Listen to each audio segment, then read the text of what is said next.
Keberhasilan presidensi G20 tingkatkan posisi tawar RI di forum global. Presidensi G20 Indonesia pada tahun ini dinilai memberikan dampak yang besar, tidak hanya bagi perekonomian, tetapi juga berhasil meningkatkan posisi tawar Indonesia di forum global. Kepala Badan Kebijakan Fiskal atau BKF, Kementerian Keuangan Febrio Kacaribu, mengatakan kepemimpinan Indonesia dalam pertemuan G20 tahun 2022 mendapatkan apresiasi oleh berbagai komunitas global, mengingat situasi sulit yang tengah dihadapi dunia saat ini, terutama dalam situasi ketegangan geopolitik. Febrio mengatakan, meningkatnya posisi tawar Indonesia di forum global juga dapat mendorong mobilisasi masuknya investasi yang lebih ke dalam negeri. Dampak paling besar, menurutnya bagaimana kita melihat investasi ke sektor ekonomi yang kita butuhkan, sektor ekonomi hijau, juga ekonomi digital. Dengan posisi Indonesia yang semakin dipertimbangkan dan semakin kuat, itu akan mengalirkan aliran modal yang nantinya akan cukup kuat.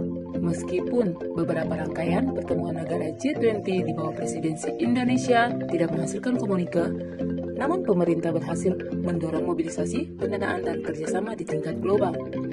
Faktor utama yang perlu kita lihat adalah hasil dari manfaat utamanya, yaitu konsep deliverable bisa menggalang mobilisasi dana dan kerjasama untuk dunia secara bersama-sama jelasnya. Beberapa kerjasama yang berhasil disepakati yaitu terutama pada sektor kesehatan, transisi energi berkelanjutan, ekonomi digital, hingga ketahanan pangan. Febrio mencontohkan salah satu hasil konkret yang berhasil diraih yaitu pembentukan Financial Intermediary Fund atau FIF untuk pembiayaan kesiapsiagaan, pencegahan, dan respon pandemi dengan komitmen lebih dari 1,4 miliar US dollar dalam rangka memperkuat arsitektur kesehatan global.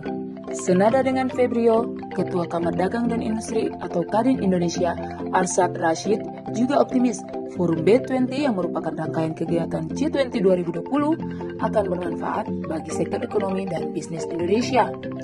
Arsyad menjelaskan, B20 menjadi outreach group dari negara G20 yang mewakili 6,5 juta komunitas bisnis internasional penyumbang 80% PDB atau produk domestik bruto dunia.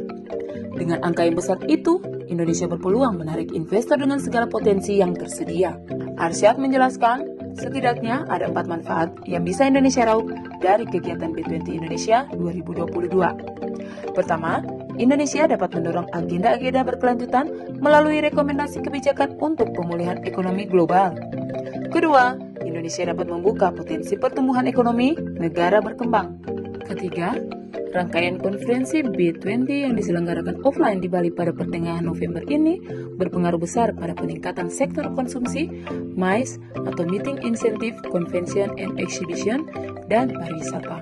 Terakhir, Forum B20 menjadi kesempatan Indonesia untuk gigih sebagai pusat investasi di kawasan Asia Tenggara.